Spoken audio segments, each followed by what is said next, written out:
Hey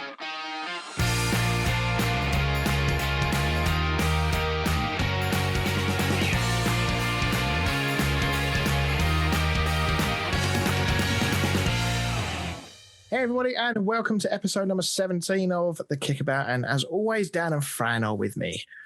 Hi. So yes, you have to apologise for the maybe lack of energy this evening. It's late. It's a lot later than we usually record. But we've got plenty to talk about this week. We're going to start, as always, with Mr. Statman. Are you ready for the... ready for I am indeed, yeah. Yeah, I love it.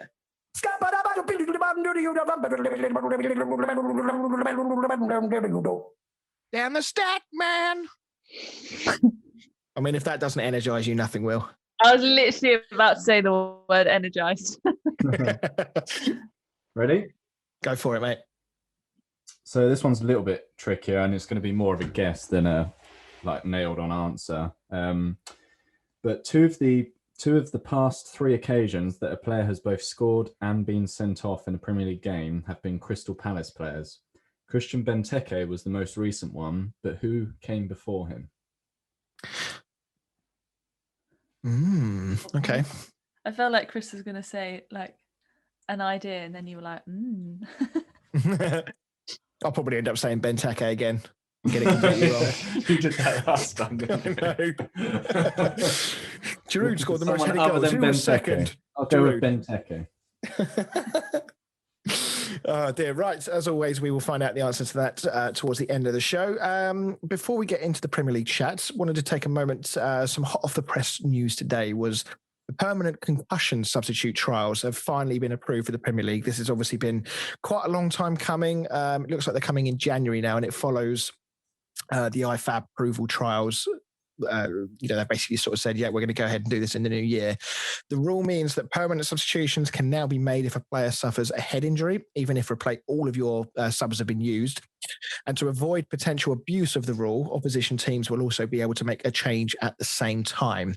The only thing I haven't checked is whether or not, if the opposition have used all of their subs, will they still be able to make a change when this concussion substitution is made. So, but no, overall, this is good news, right? I mean, this is something that the game has been needing for a little while. Yeah, I'm surprised it's taken so long to implement it, to be honest, especially with all these other random rules and that coming in. I'm surprised this one's taken a back seat. Yeah, I'll be honest, I'm not really sure what trial is actually needed. I mean, this is something that's been used in other sports quite successfully, rugby in particular. What is it that they need to trial? What is it about it they want to test to see if it works? Is it purely just whether the teams abuse it? Yeah. So is it like a roll on, roll off type thing, or? Yeah. So the idea is that if a player, so let's take the example of the horrible head injury to Jimenez a few weeks ago with David Luiz. Obviously, Jimenez, rightly went off and subsequently went to hospital. If Wolves had used all of their subs at that point, they would have been allowed to make another sub. If Arsenal had taken David Luiz off, so obviously they did all of their sort of checks, doctor checks and whatnot on the pitch and decided that he was okay to carry on, they may have turned around and said, actually, let's do the more thorough test perhaps in the changing room. And while we're doing that, Arsenal can bring a sub on.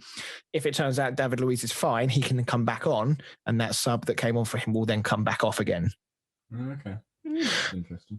So, but obviously there is, as with everything with football, you give teams an inch and they'll take a yard. So, which is why they've had to put in that potential abuse of the rule point about whether the other team can actually make a change to stop teams just like faking head injuries and coming off. And how long would they be allowed to stay off for?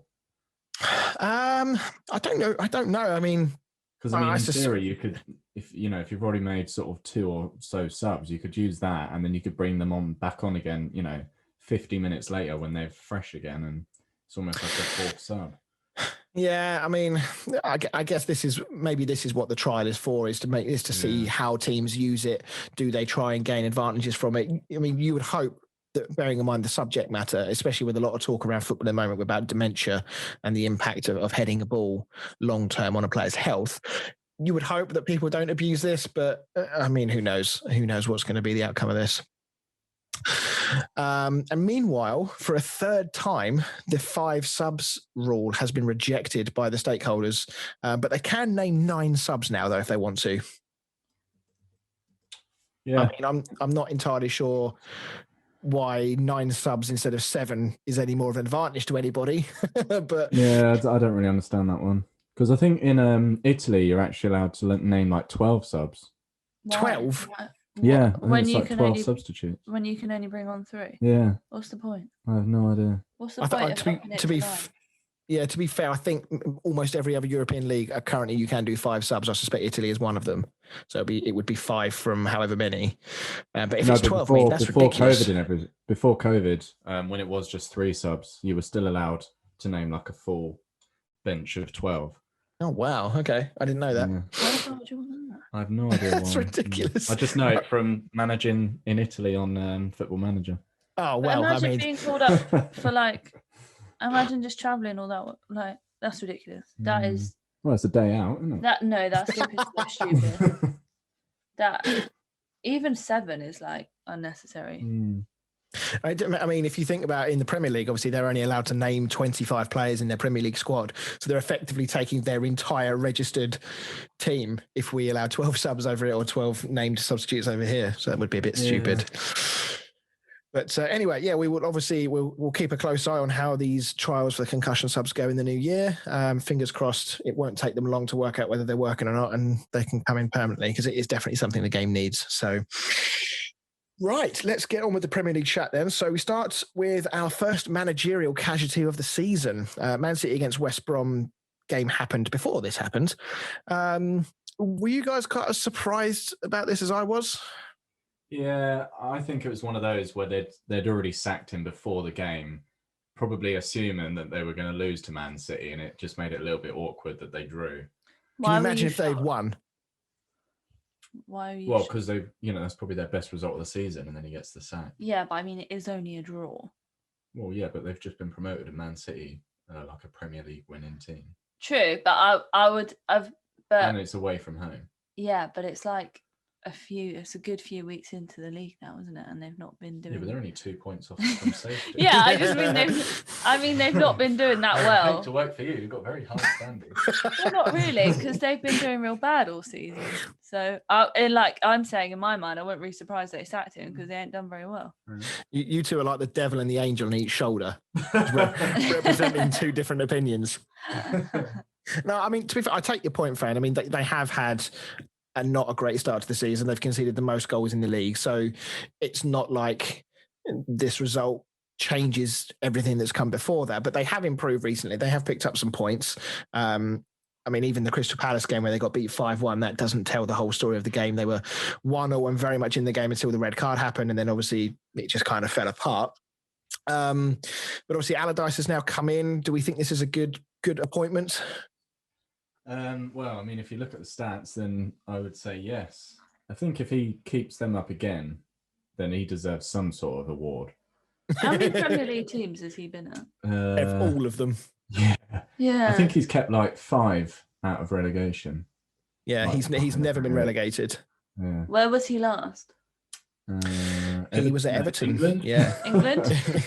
England for about 5 minutes, and then he went to Everton. Okay. So he's probably at Bolton, I would say.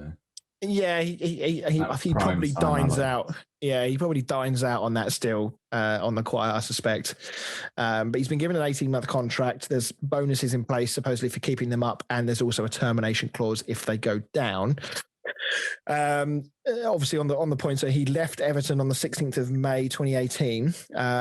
Everton at the time, he actually did okay with them. I mean, they finished 8th, but they were ranked 20th for total shots, 19th for total shots on target, 16th for passing accuracy, and 17th worst team for shots faced in the Premier League. So not to worry, West Brom fans, it's going to get exciting for you. I was going to say, would you be excited about the appointment? I pretend don't know. You're a West Brom fan. Pretend he's gone to West Ham.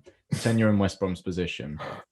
we've already experienced it, mate. So the thing is, he proved for about half a year at West Ham that if he wants to, he can play differently. He can play more attacking football. I mean, your stat from last week, I did do some checking, and I'm fairly certain that it was that season where we were under Allardyce that we were as high as we were last week. Our record time in the Premier League. So he has done it. He has proven he can play a different way.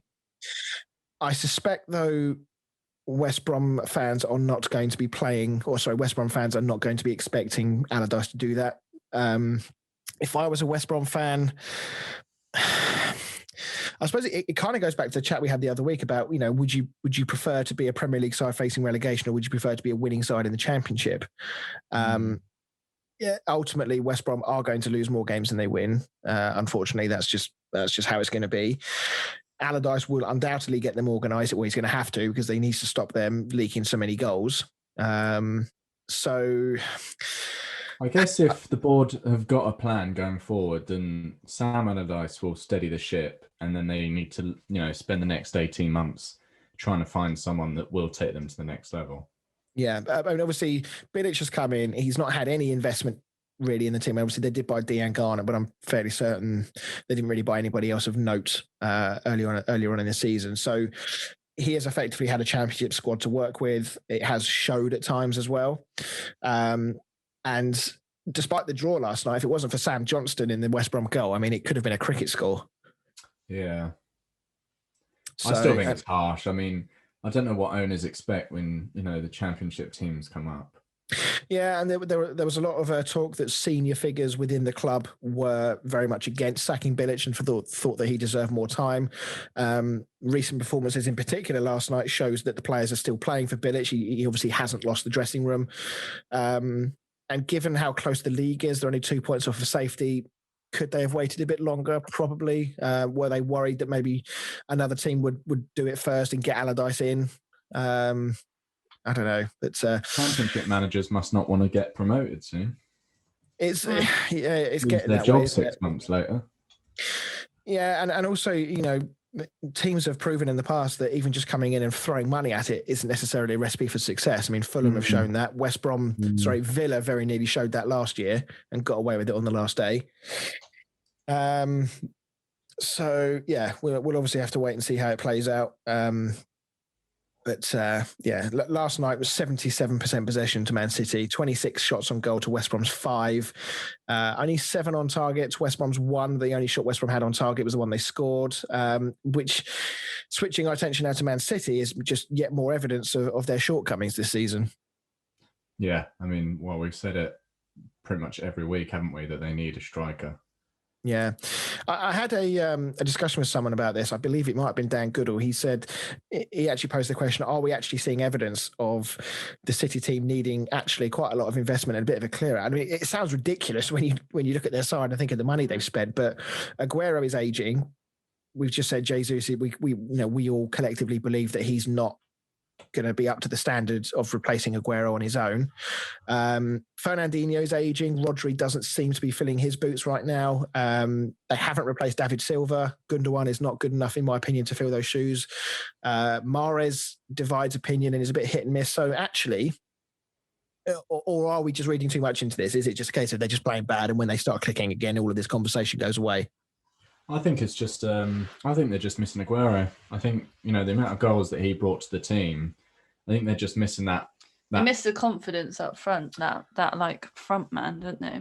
Which any team suffers from when their main striker's out. Any team will suffer like that. And it's just, but I wouldn't say they need to invest in a striker, but I think if they still had Aguero on the pitch, I don't think and they were scoring goals, I don't think we'd be questioning the rest of their team as much as we are.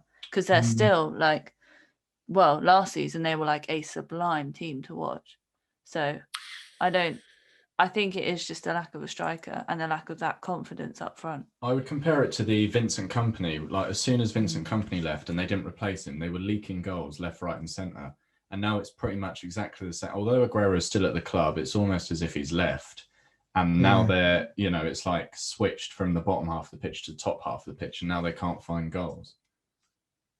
Yeah, I mean, Sterling hasn't quite got at it yet this season, but then he was another player that actually linked so well with Aguero that he probably fed off him as much as gave Aguero goals himself. I mean, on the flip side of this, I mean, we've spoken about how tight the league is on so many occasions. They're only 5 points off the top of the table if they win their game in hand. I mean, Man United, if they win both of their games in hand, I believe they're still winning 3-1 when I last looked at time of recording. They'll be 2 points off the lead if they win both of their games in hand, which just seems absolutely ridiculous that both teams can be so close to the top spot, having been so hit and miss this season. Yeah, but it's nice. It's nice that it's it's still all to play for, and we haven't got one leader just running away with it. Indeed. So yeah, it'd be interesting to see how the Allardyce situation plays out. They've got obviously a lot of football over Christmas, so Allardyce is not going to get as much time in between games to try and assert himself. So it'll be interesting to see how they respond. Obviously we'll keep a close eye on what City do and whether or not they can pick up a few wins and creep ever closer near the top of the table again as well. So let's move on. Let's talk about Liverpool against Spurs. Leaving it late with a rare home goal for Bobby Firmino to go top of the league. It was a tight game. Would you say this was a bit of Champions quality coming through, grinding out that result? Best team lost. I mean, I don't think we can honestly be surprised with how this game went. I think everybody knew how this game was going to play out, right? Yeah. It was a good game. I was hoping for a bit more. Some more goals. Yeah, but I mean, you've got to love a late winner. Not so much you, friend, but I mean, I don't care that much. As a neutral. I had a friend of mine on Facebook say that playing in midfield for Spurs under Mourinho is a bit like collecting trolleys at a supermarket. The instructions are very simple. It's hard work. Not much imagination is required, and you get very little thanks for it, which I thought was brilliant. But I mean, Liverpool were fairly dominant first half. Spurs incredibly starved of possession. I actually saw a stat that came up. I can't remember where I saw it. It might have been an Opta stat, which said that Tottenham completed just 75 passes in the first half, which is the fewest from a Jose Mourinho side in a league match since his Real Madrid days, where they only completed 54 in the opening 45 minutes against Pep's Barcelona in April 2012. His Real side went on to win 2-1, so I doubt he cares that much. But it was a dominant first half. Spurs obviously went behind to a rather fortunate goal from Mo Salah. But then typical Spurs, that counter-attack and that main man Son again doing the business. Beautiful, man. Yeah, I thought it was offside at first before they sort of put the lines in. It did look very tight, didn't it? I mean, it was a lovely ball from the Salah side. In the second half, I still think Liverpool were the better team from what I saw. I mean, I didn't see the entire game from start to finish, so I might be wrong in that. But equally, I felt that Spurs had probably the more clear-cut chances to win it. I mean, Bergwijn missed 2 big chances. Harry Kane very uncharacteristically missed quite an easy, by his standards, header from a corner. But ultimately, it proved that Liverpool were the ones who stung them at the death with a very good header from Firmino. I'd love to know what Mourinho said to them afterwards. Like, obviously, there hasn't been an Instagram post this time like there was last time. But I would love to know what he said to them after that match. Did you guys see the YouTube clip I sent you of Tim Sherwood earlier? Yeah, I had heard about it before seeing it. It's just, it's absolutely brilliant. So he's for those of you that haven't seen it, I'm gonna try and post it on our social media later. So go and have a look. But effectively, he sat in the studio. I think it's on BT Sport. Robertson's about to take the corner in the 89th minute, and he's going, do you know what? I'm not really worried about this corner. Spurs have been dominant. We've got the height advantage. I just don't see anybody in the Liverpool side rising and heading the ball in. And literally, as he says it, Firmino rises up, smashes it in the top corner, and then he just goes, apart from him. So yeah, if you've seen it, it's classic Tim Sherwood. But do go and check it out. It's worth a laugh. So with the final result, is there any significance to this result? Did we learn anything from this game that we didn't already know? No, I don't think. Well, they got each other again in a month. Yeah, it doesn't make me think Liverpool are definitely going to win the league now. I think it's just one of those, they've edged ahead, and the mind games can sort of carry on. But they'll lose it at some point. I mean, Liverpool, continuing to impress despite the injury problems. But on that topic, Mourinho was at his best both before and after the game. He said before the game that he didn't buy into this whole Liverpool injury crisis. If you look at their starting lineup, does he have a point? They've got a good amount of injuries. They've got is it 7, 8, 9 people, whatever it is out. But then they've still got the front three that they've had, that's widely regarded as the best front three in the league. So, obviously Fabinho's gone in at centre back and done a fantastic job. They've still got Henderson. They've still got Wijnaldum playing. So does this just show just how good a depth of a squad that Liverpool have? Yeah. Especially the fact that they just beat Tottenham, who were probably regarded as the sort of title contenders at the time. So, yeah, I think they've sort of, I don't know if I'd say proven everyone wrong, but they've shown that they can still do it even with the injuries. Yeah. And after the game, Jose said that his team, they weren't playing for a point, despite what the stats suggested in the way they played. They played to win. He said that the best team lost the game. I think he had a little bit of a disagreement with Klopp about this. Apparently he actually said this to Jurgen Klopp and said the best team lost. Klopp, unsurprisingly, didn't agree. And he couldn't resist a little dig as well. He said, by the way, if I behaved the way on the touchline like he does, I have no chance to stay there. I'm out after a minute. I'm treated differently, and that's sad. Does he have a point, though? Because Klopp does go nuts, and Mourinho, he does have this reputation about him, doesn't he? So does his reputation precede him sometimes? Yeah, but I feel like that's what Klopp does. Everybody knows that's what Klopp's like. But he doesn't take it too far. He's not in people's faces doing signs and stuff. Whereas Mourinho is he does stuff that he knows he shouldn't be doing. And then he knows he's going to get a reaction. Yeah. So yeah, classic Jose. I'm all about some classic Jose stuff, and as you said, Fran, his Instagram sometimes is a joy to behold. If you're not following him, I highly recommend it. I must admit, I'm still looking forward to seeing Spurs against some of the lesser teams where we said this counter-attacking football and sitting back style is unlikely to work as well.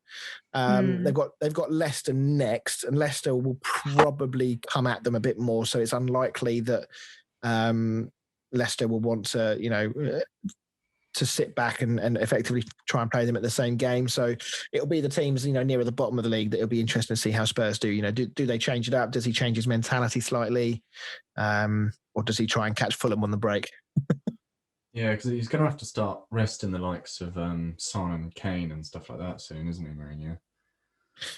Yeah, he can't keep playing them every single week. You would imagine that almost every Premier League team is going to have to do some level of rotation.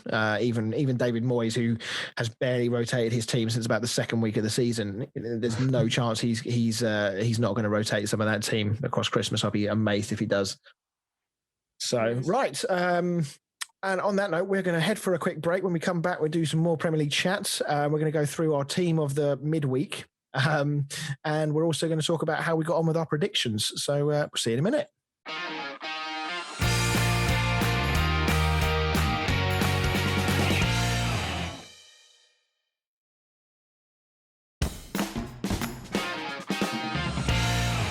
Hey everyone, and welcome back to the show. So before we go on, it is last chance saloon for our competition. Our competition is on our social pages. It's pinned to the top of Facebook and Twitter. And all you need to do to enter the competition is answer this question. So Wigan famously won the 2013 FA Cup final thanks to a goal from Ben Watson. But who did they beat in the final? So all you need to do is go to the link that's on our social media pages, enter the answer to that question. Once you do that, you will unlock other ways you can enter and get more entries into the competition, and you have a chance of winning a replica shirt of your choice. Doesn't have to be for yourself, could be a family member. We will try and get it out to you as quick as we can, but it's unlikely to be here in time for Christmas. And the competition closes on Monday at 6:00, and we intend to do the draw for the winner during the recording on Monday's show. And obviously we haven't got humongous amounts of entries, so if you do enter, you are going to be in with a very good chance of winning. So do get involved in that. And quickly, one reminder: obviously, this is our first extra Christmas show, but we do have a couple of others coming over the Christmas as well. We've got one on the 28th and one on the 31st of December. And breathe. Right. Over to the listeners. What have our? We should just call this the Dave and Pete segment, really, shouldn't we? Joe's not gonna comment all the while Chelsea keep losing. So we'll just call when this Chelsea the Dave and win, Pete segment. though, Joe will be back. So Dave said, "It is clear Arteta hasn't got a happy camp. No disciplined, legend or not, he can't last much longer. Bilic has to be gutted with his sacking the day after a 1-1 draw with City. They had fight in them, and sometimes that is enough to help you stay up. Allardyce is a master of keeping a tight ship and keeping teams up, but it won't be pretty football. Liverpool deserved the win last night. Great game though. Young Curtis Jones played well and took his chance to play in an injury-ridden squad. Chelsea have the wheels come off. They had a great run, not conceding and scoring for fun. Now they can't do either." Well, that's going to hurt for Joe. Yeah. Joe, I did not say that. That was Dave. All the games on Prime is great. Their service with the highlights and goals option is definitely a trick missed by the other broadcasters.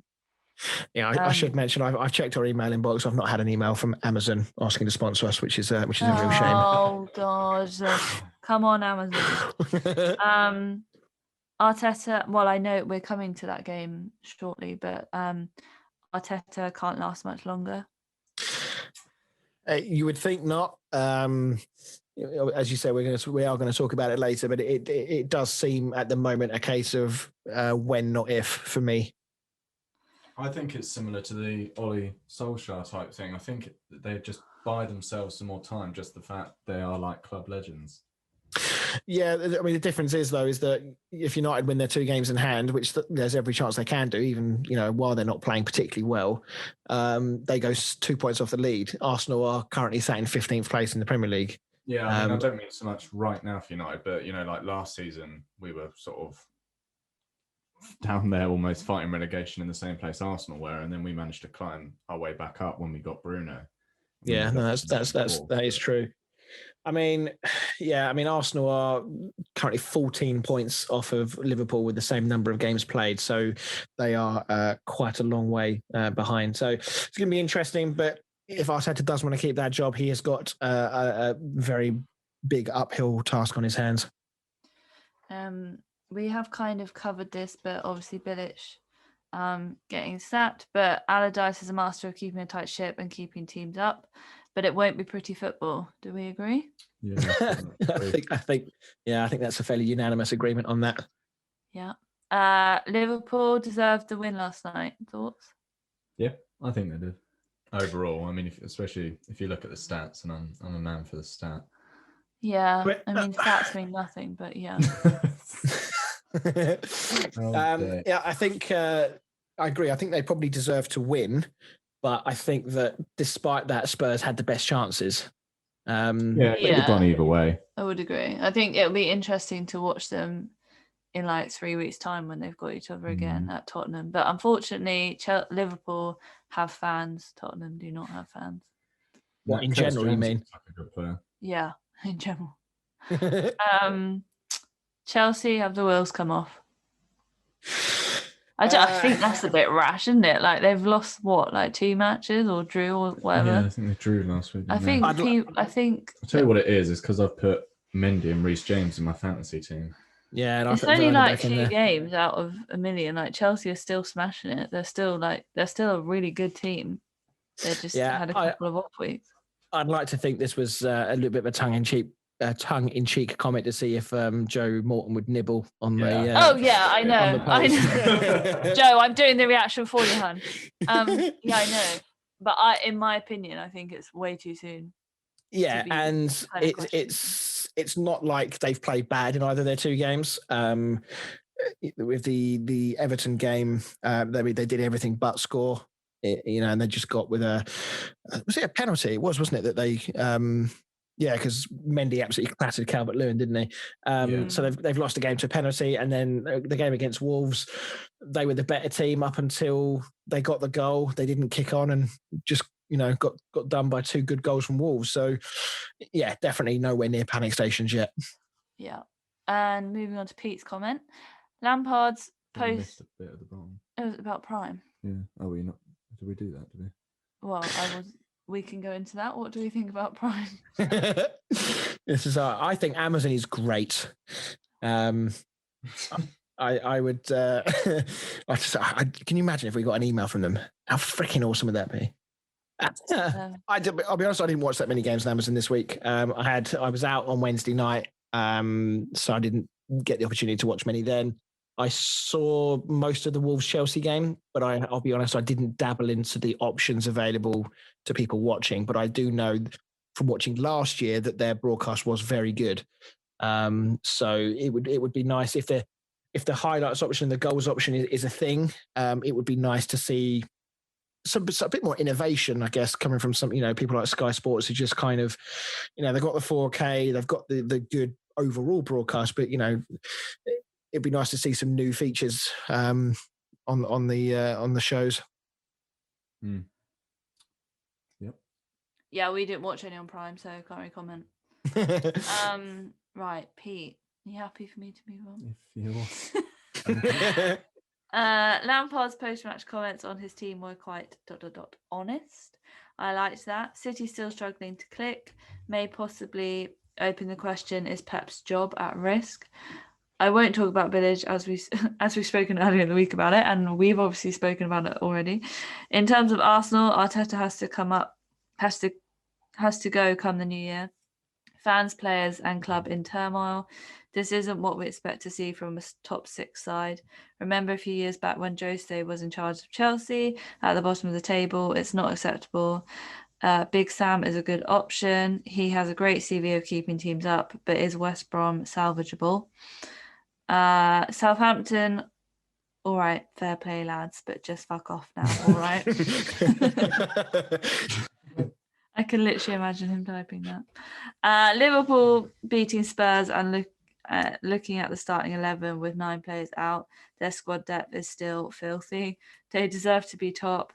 An interesting article I saw on BBC page about this concussion rule that may be coming into play. Is it a good idea? How will they determine concussion? And will this open up a new can of worms with tactical play, i.e. faking a head injury to get a sub on? So if we roll back to the top, Lampard's post-match comments. Yeah, I mean, again, we're going to get onto that shortly. It was refreshing, actually. You often see some managers either deflecting or sort of just not really answering the question sometimes and just sort of dancing around it. But Lampard, yeah, he was quite brutally honest, actually, with his assessment of the team, accusing them of complacency. So it was surprising, but yeah, I quite liked it. City still struggling to click. Is Pep's job at risk? I don't think so. No, that's a shout. I mean, I think that he has got away without criticism. I would definitely say that. I think last season, yes, they still came second and played some good football at the time, but they did lose a lot of games last year, and they've obviously been very hit and miss this year. So I don't think his job's at risk, not at all. But I do think he has escaped criticism where others would get criticised if they were in the same boat in their teams. Yeah, I'd agree with that. Arteta again. Well, we kind of covered this, but Arteta needs to go in the new year. As a neutral, I hope he stays. Yeah, we like a bit of drama, don't we? Liverpool, again, we've kind of referenced this, that their squad depth is insane. And then I guess just coming back to the concussion rule, is it a good idea? And about the do you think people will start faking head injuries to get a sub on? I would hope not. Yeah, I would hope not as well. I mean, look, concussion is a very serious thing. Head injuries are a very serious thing in a football match. We've seen multiple times over the last years. Some very serious head injuries. Jimenez, cracked his skull. We think back to the injury to Petr Cech all those years ago. So it is a very serious thing. It's been given a lot more attention with these dementia studies. So I think if any team is caught to be taking the piss with this and exploiting it, I would hope that the backlash from the fans and the football world would be quite severe. This is this, even by football teams and football player standards, taking a fake head injury in a game would be a step too far, even for modern day football. You'd like to think so. Yeah, I would hope so. But I'm sure there's some players out there that probably wouldn't give it a miss. Someone that enjoys biting, maybe. Maybe not naming names. We are not. Do with that as you will. And that rounds up the Dave and Pete show. Pete did also throw another very quick comment in talking about Sebastian Haller. He obviously, we're not going to talk about the West Ham Palace game because it wasn't a particularly brilliant game. But yeah, Haller's goal was pretty special. And it seems that West Ham would like doing this against Crystal Palace because Andy Carroll did it a few years ago and scored a worldie of a scissor kick. The difference is that Andy Carroll genuinely gave himself whiplash after doing that and was out for a month. So hopefully Sebastian Haller will not be out for a month because I think Antonio's back in training, but I don't think he's near fitness yet. So we do need him to lead the line for the next game or two. It's the first week. We're not talking about West Ham, in it, Chris? How dare you? How dare you? You managed to keep a bit in there, though. Well, we'll do a Joe Morgan, I'll only talk about them properly when we win and that sort of thing. And a usual season, that would mean I don't talk about them at all season, but I'm enjoying it for now. Exactly. Right, let's move on with some more Premier League chat then. Let's talk about Wolves against Chelsea. As we talked, it's another bump in the road for Chelsea, but I think it is just that. Not the most exciting first half, apart from when Kurt Zouma jumped so high that I'm pretty sure he high-fived a passing bird. And it was an unbelievable header. You think back to when you see Ronaldo jump, sometimes you kind of look at him and go, how the have you jumped that high? And it was another one with Zouma. I mean, he must have been a good 5 foot off the floor. So Giroud got the goal. Gerrard. Stevie G playing. He's making a comeback. Have you not heard? He got the transfer to Chelsea. Yeah, he got the transfer to Chelsea he always wanted. Giroud got the goal. It was awarded correctly by Goal Line Technology. Wolves came roaring back into the game in the second half. Daniel Podence was superb in this game. He's a great signing for them, isn't he? When he first signed, I wasn't really that enamoured with him. I didn't think he was all that, but I have to say on this showing and one or two other showings I've seen, he does look a player, doesn't he? Yeah. It was a really nice goal as well. On that goal, do you think Mendy should save it? Yeah, it seems to sort of just stand still and watch it go in, didn't he? And it was his near post as well. Yeah, I mean, it did take a slight deflection, and I guess maybe he did see it a bit later, but I know what you mean. It's almost like he just had a momentary brain fade, and by the time he realised that the ball was coming towards him, it was too late.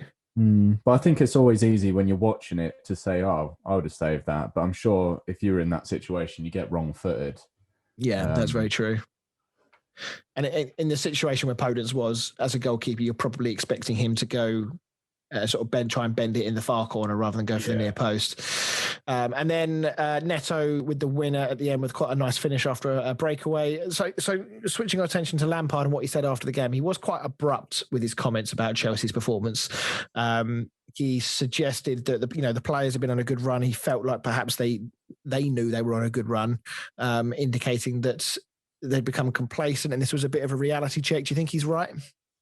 Yeah. I like that he is sort of just out there and don't beat around the bush and says it as it is.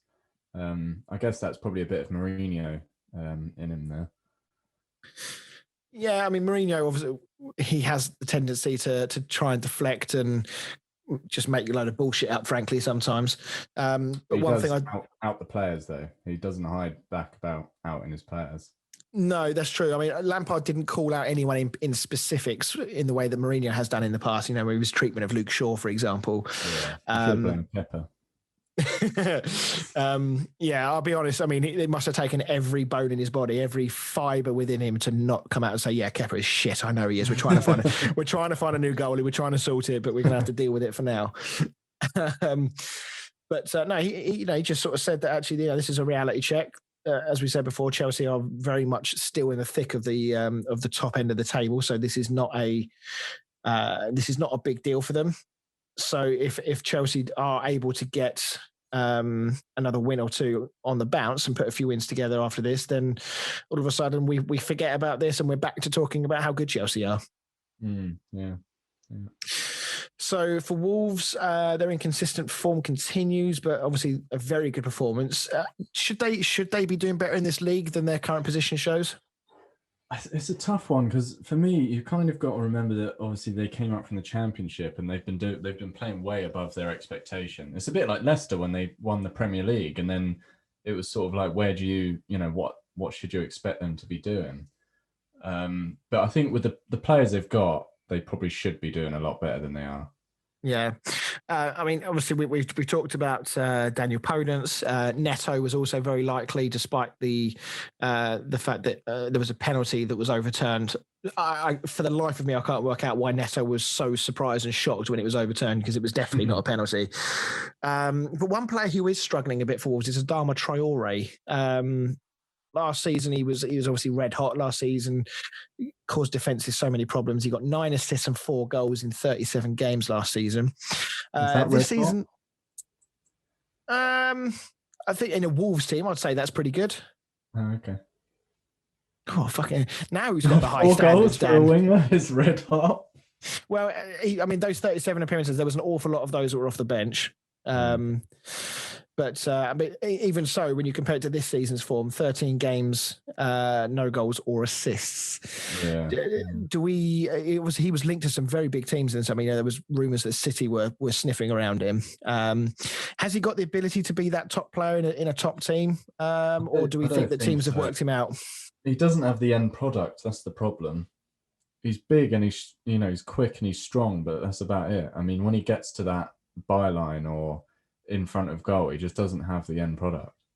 Well, I mean, last season his end product was an awful lot better. Obviously, that end product argument is something that's been levied at him pretty much his entire career. He's always had that explosive power and strength, but he's never had anything to show for it, frankly. So, do we think the last season was perhaps just a flash in the pan? Yeah, you do get that. I mean, Lingard had that one good season under Mourinho, didn't he, where he was sort of scoring and assisting, and now he's back to being Lingard. Yeah, but then Lingard's a young player with bags of potential, isn't he? So, and it's everything. So, yeah, I don't think, from a Chelsea point of view, I think they'll be absolutely fine. I suspect that, unfortunately, with West Ham playing them next, I think we'll see a reaction from Chelsea. So it's going to be a difficult game for West Ham. But for Wolves, I think they will be keen to keep this sort of performance level as they go forward. And I think they can climb back up and get back into that kind of European contention spot. Yeah. Competition. Yeah, absolutely. So let's move on as we rattle through these games. We'll talk about Leeds against Newcastle. Leeds back to winning ways in some fashion, a 5-2 win. Yeah. Really nice win, to be fair. Well, it did look quite even to begin with. Yeah, I didn't know which way it was going to go, and then Leeds just all of a sudden sort of smashed it. Popping them in.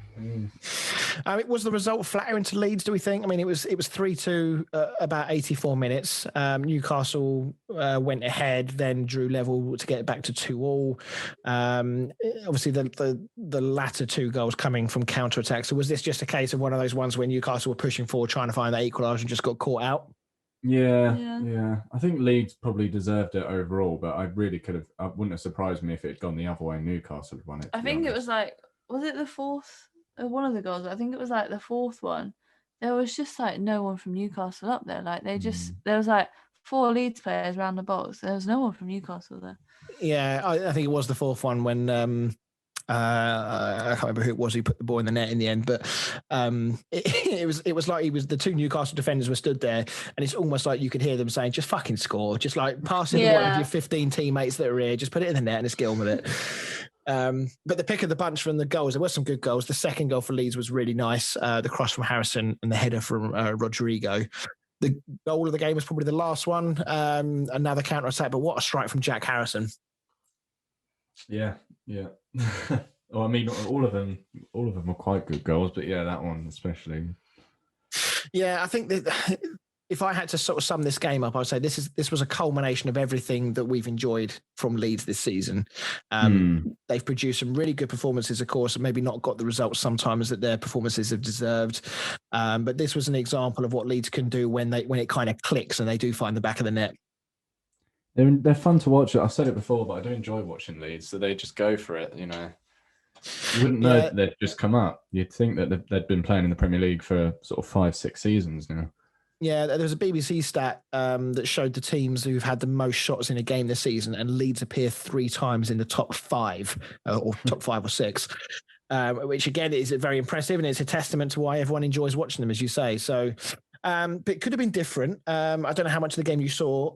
Should Newcastle have had a penalty for the challenge on Wilson? I think it might have been 2-2 at the time. Or I think it might be 3-2 at the time, actually. I can't remember off the top of my head. Yeah, I mean, the ball came in. It was Wilson, in fairness. Oh, no, when he came straight through the back of him. Yeah, Wilson was backing into him a bit, to be fair.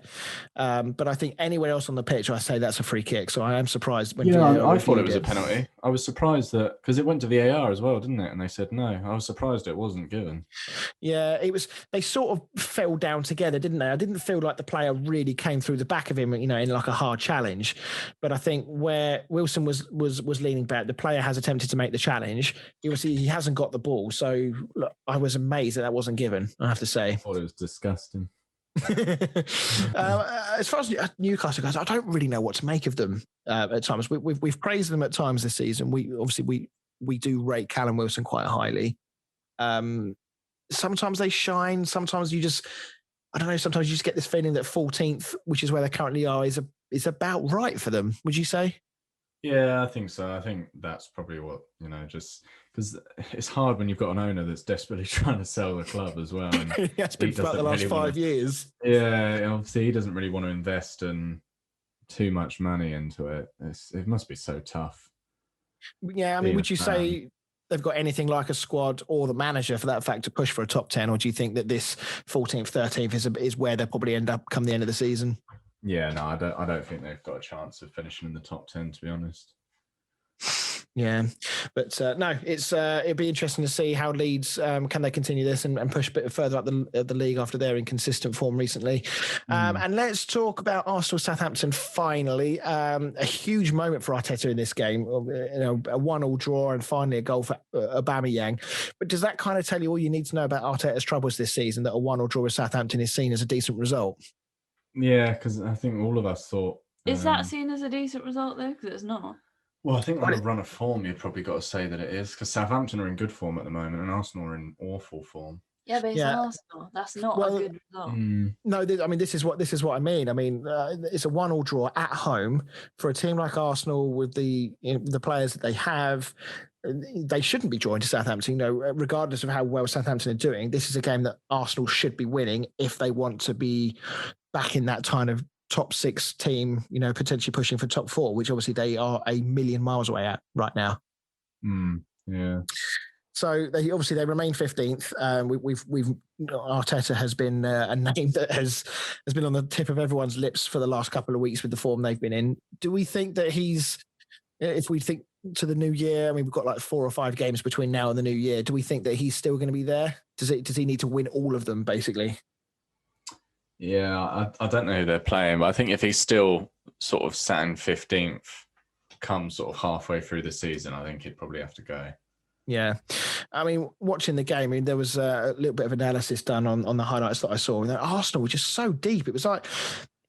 It was evidence to me of just how low their confidence was, that they were literally petrified of Southampton, to the point where Southampton had the ball maybe 15 yards inside their own half, and there was like a token press going on between Aubameyang and maybe Lacazette, I think, was there as well, and they were just there was just nothing. There was no urgency.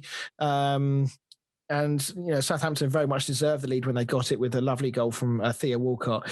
Do we like the fact that he celebrated properly? Yeah, I mean, I understand when it's a club you've just come from. I think that's when you sort of respect like the last club you've just come from. But I mean, I don't know how long ago it was that he was at Arsenal now, but it's a fair few years, isn't it? I think it's only maybe 2 years. It's probably longer than that. He was at Everton and that. I think you're fine. It's not much longer than 2 years. But I mean, in any event, I've never been one of these ones that, unless there's something special that has happened, at the end of the day, Arsenal are no longer paying his wages. He's not employed for them anymore, so he should be giving everything for his new team. So I've never been one of these people that likes the fact that they don't celebrate when they score against their old team. But anyway, it was a lovely goal. And then finally for Aubameyang, 648 minutes after his last Premier League goal, he got the equaliser. But then discipline, come back into this again. Gabriel sent off for a second bookable offence, and that's 3 red cards in 5 games now. Yeah, it was a silly booking as well, the second one. Especially when you're already on a yellow card. I mean, it wasn't the fact that it was just a silly booking, because you're absolutely right, it was, but it was on the halfway line. I mean, he's got so far to go. There's players around him. He just doesn't need to do it. Made me laugh that he, was sort of full on protesting it as well and pulling his shirt over his head in disbelief. And you can't just wrestle someone to the ground on a yellow card and not expect to go walking. Yeah, I wonder if it was a little bit of embarrassment because, maybe it was sinking in what he'd done and the fact that he'd left his team with 10 men again. So I don't know, maybe there was a bit of that. But Southampton pushed hard for the win. And in fairness, they probably should have won it at the end. I mean, Redmond missed an absolute sitter when he hit the bar. I mean, Holding also did hit the bar, in fairness, towards the end as well. But you would say that Southampton would be quite disappointed to have come away here. And it's testament to how well they've been doing that this probably feels more like 2 points dropped than 1 point gained. Yeah, I think they were definitely favourites for the game heading into it, weren't they? And they Probably will be disappointed they couldn't get all 3 points from a poor Arsenal team at the moment. Yeah, and it's obviously another very good performance from them anyway, despite the fact that they only got the draw. And they just won't go away, will they, from this top 5, top 6 battle at the moment? They look like, for the moment at least, they're set to stay. Yeah, much to Pete's annoyance. One positive from an Arsenal point of view is that Saka looked superb again. Do we think that he's got a real chance of being a regular for England with the Euros in mind next year? Yeah, I hope so. His work for the Aubameyang goal was really nice, just weaving in and out of all the players. Yeah.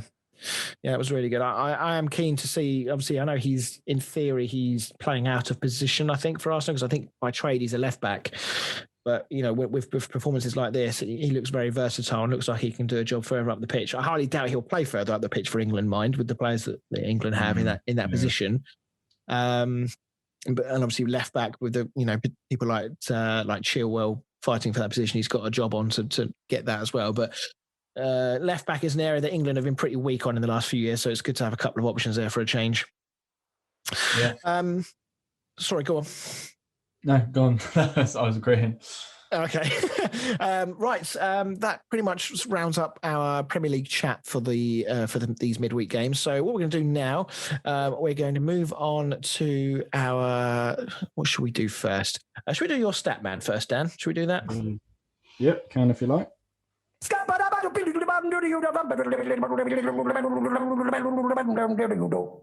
And the stat man.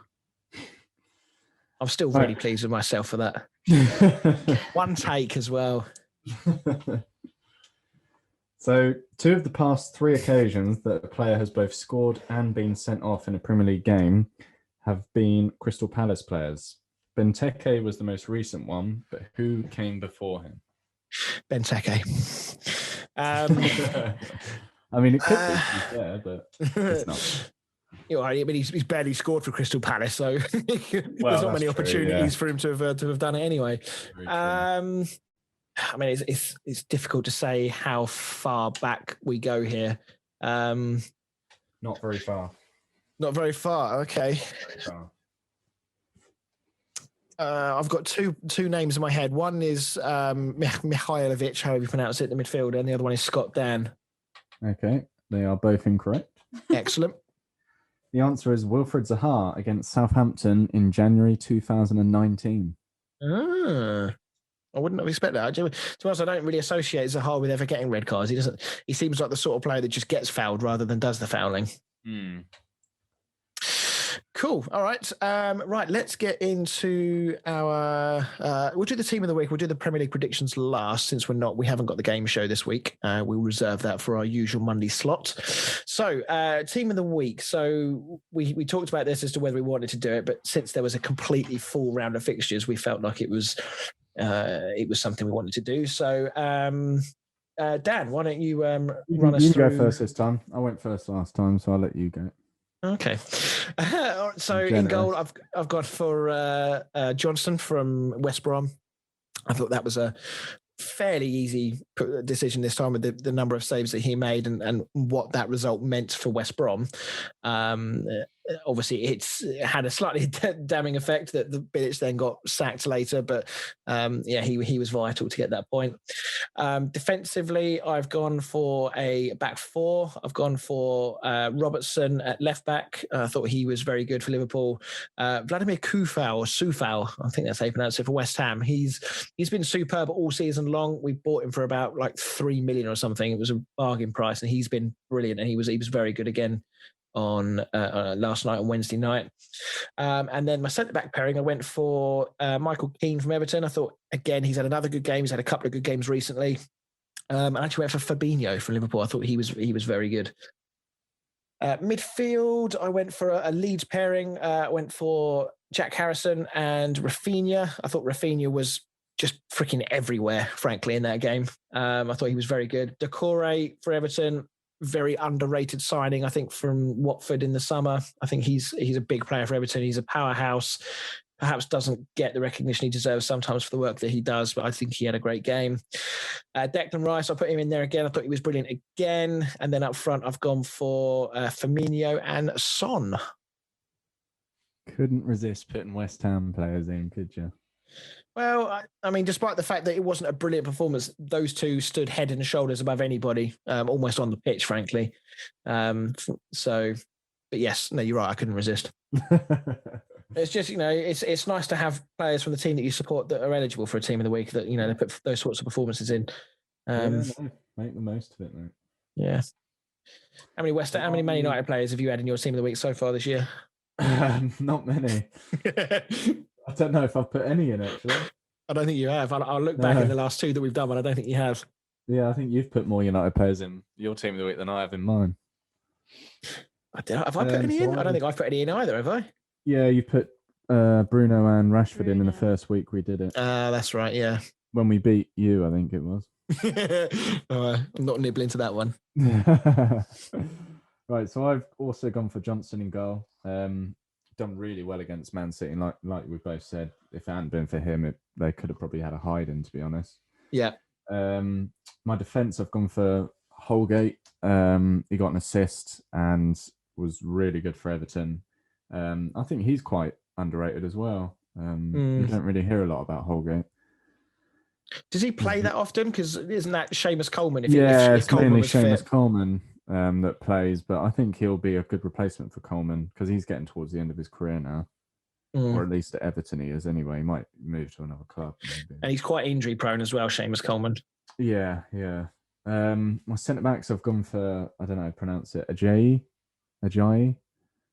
West Brom defender. Yeah. He had a great game. It was either, I can't remember the other, it was one of two centre-backs I could have gone for, but I decided to go for him. I've gone for Michael Keane as well. He had another great game. Annoyingly, I left him on my bench for fantasy team. And I went for Robertson. Had a great game for Liverpool. And then my midfield, I went for Theo Walcott. Mainly because he was, it's against his former team.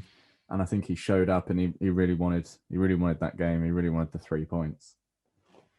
And the two centre mids I've gone for, again, like you, two Leeds players, but I've gone for Harrison and Pablo Hernandez. Yeah, he's been a big miss for Leeds this year. Obviously, he's only recently come back from injury, but it's no surprise that he comes back in and the team really starts kicking into gear because he is a good player for them. Yeah, very good player. And then on the other wing, I've gone for Podence because I think he's a really good player. And if he keeps performing like this, I don't think it'll be long before he moves to a bigger club. I should say that I know that Pablo Hernandez didn't start the game, but even when he come on, he got 2 assists as well. Yeah, he made a difference when he came in and got 2 assists. And I thought despite the fact he was on for a short time, I don't disagree with his inclusion. And up front, I've gone for Patrick Bamford and Firmino. Yeah, Bamford's getting ever closer to that 10-goal mark, isn't he? Yeah, was it one more? Well, I thought it was only one more because I thought he was already on 8. But when I heard the fact that he'd scored last night, they said it was his 8th Premier League goal of the season. And I must admit, I thought that he'd scored more. Let me go. Where's the old... they do stats on here? I don't know if they do. Leeds United. Let's go and have a quick look, see. But anyway, he hasn't got 10. That's the key point. So my money for at least another week or 2 is safe. Right. Okay. We will obviously post those images of our team of the week on social media at some point tomorrow or on Saturday. Let us know what you think. No doubt you'll disagree with us, but it's sort of opinion based, but we'd love to hear from you guys and know what your teams are, your team of the week. So to round off the show, we're going to talk about the Premier League predictions from this week and also make our predictions for this coming weekend. So, Fran, why don't you talk us through how we did? Right. Chris, can you just, before we start, clarify our points system for everyone involved? Yes, because I totally forgot to do that on Monday, didn't I? So effectively, if we get the result bang on, we get 3 points. If we get the correct result, just not the right score line. So, for example, if we said it was going to be a 0-0 draw, but it was a 1-1 draw, then we'll get 1 point. And if we don't get either the correct result or the bang on score, then we get nothing. There we go. Beautiful. So Dan is actually in the lead from last week's. He is on 7 points, whereas myself and Chris are on I'm on 2 and Chris is on 1, but that is without the results of the Man United Sheffield game. Yeah, so we've all got an extra point from that. Oh, there you go. So we've all got an extra point. Me and you, Fran, were desperately close to getting that bang on, but unfortunately Sheffield United had to go and score a second, which meant that we didn't get it bang on. How selfish. So now it would be 8. Dan's got 8, I've got 3, and Chris has got 2. So Dan predicted the Liverpool-Tottenham game correctly, and he also predicted the Arsenal-Southampton game correctly. Chris and I yet to predict a game 100% correctly. But it's a marathon, not a sprint. That's you with the quiz. Yeah, I need to start sprinting in that quiz because the marathon's nearly over. Now's the time for sprinting. So moving on to this weekend, what do we think the result for Palace Liverpool is going to be? Palace at home. I will say. What will I say? I'll say 3-0 Liverpool. Chris? I am going to go 2-1 Liverpool. I like a big score. I'm going to go like 3-2 Liverpool. Next one, Southampton, Man City. Southampton at home. Oh, that's a tough one as well. Tricky one. That's really tough. I mean, I'm going to go 2-2. Whenever you hear Man City in a game, same with Liverpool, your mind immediately thinks, well, they're just going to win. But with Southampton, that's not a foregone conclusion. No. I'm going to go 1-0 Southampton. Did you say yours, Fran? Yeah, 2-2. 2-2. Oh, that's not a bad shout, that. What do I think? I'm going to go... I'm going to have to push you, Chris. I can't think. My brain says... We've got a lot more games to predict. No, okay, I'm going to go... I'm going to go for 1-1 draw. I'm going to go 1-1 draw. 1-1 draw. Okay. Everton, Arsenal. Everton at home. That's another tough game. Is it? Oh, go on then. Everton 2-0. Oh. Yeah, I'm saying the same. I think I can't see Arsenal getting a result in that. That doesn't fill me with confidence that Chris Chris is has got agreeing the with me. Would you like me to change it so you feel better about yourself? Dan? I'm going to go 1-1. All right. Newcastle, Fulham, Newcastle at home. I'm going to go 2-0 Newcastle. Oh. I'm going to say 2-1 Newcastle. I think this is going to be a really shit game of football. I think it's going to be won by the odd goal, and I'd like to see Fulham get a win. I like Parker, I like Fulham, so I'm going to go for a 1-0 Fulham win. All right. Brighton, Sheffield with Brighton at home. I mean, I could basically say the same thing. I think this is going to be equally as shit. Yeah. I might go 1-0 Brighton. Yeah, I think it'll be 1-0 Brighton as well. Lovely. Chris? I was going to say 1-0 Brighton, but I don't want to be boring and make it 3 Well, you 3 can in a say it, peach. Chris. I'm going to go 1-1. Okay, Spurs, Leicester. Spurs at home. 2-1 Spurs for me. Daniel? 2-0 Spurs for me. 3-1 Spurs for me. Man United, Leeds. United at home. 5-0 Leeds then. I don't know. United are tricky. I want to go like 2-2. I was going to say 2-2 as well. If the fixture was the other way around, I think it'd be a lot easier with the way United are if playing we were away from away, home. I'd say we're going to win, but I go 2-2. 2-2 for you, Chris. Do you say 2-2 as well, Dad? Did you? yeah, I was going to go 2-2 as well. You can say 2-2, Chris. No, I'm going to go. I think this will be quite a high scoring game. I'm going to go for a 4-3 United. I think- hope. Yeah. West Brom, Villa. West Brom at home. I'm going to go 2-0 Villa. Yeah, I was going to say that. I'm gonna say You're West not Brom. very are gonna nick snappy it. at these, are you? I'm going to say a 1-0 win for West Brom. I think Allardyce might the new manager bounce. I think he might just Yeah, that's true. see a result. Interesting. What did you guys say? 2-0. 2-0 Villa. Are you guys just copying each other? This is very boring. Burnley, Wolves. Burnley at home. You want to go first? I don't know. Let's go 1-1. No, I don't think that. I think. Oh, now who's not snappy? Yeah, I think 1-0. 1-0 Wolves. Okay, I'm going 2-0 Wolves. I will go 2-1 Wolves. And last but not least, West Ham, Chelsea. Chelsea at home. I'm going to say 3-1 Chelsea. Oh, I was going to say that. I'll go 3-0 Chelsea. Bloody hell! What's this all about? Because Bloody Chelsea, sixth in the league, 7th in the league. Chelsea are going to come out all guns blazing after losing. Well, screw you guys. I'm gonna say it's gonna be a 1-1 draw. Well, that's not exactly optimistic on your team, though, is it? Well, it's better than fucking getting smashed 3-0. They're not my team. Beautiful. That's all the games. There we go. Right, as we will be back for our usual show on Monday. There is plenty of football to come, obviously, in the next little while. But there's a full Premier League fixture on Saturday and Sunday, with those two last games: Burnley, Wolves, Chelsea, West Ham on the Monday. So unlikely to be able to talk about that game or either of those games.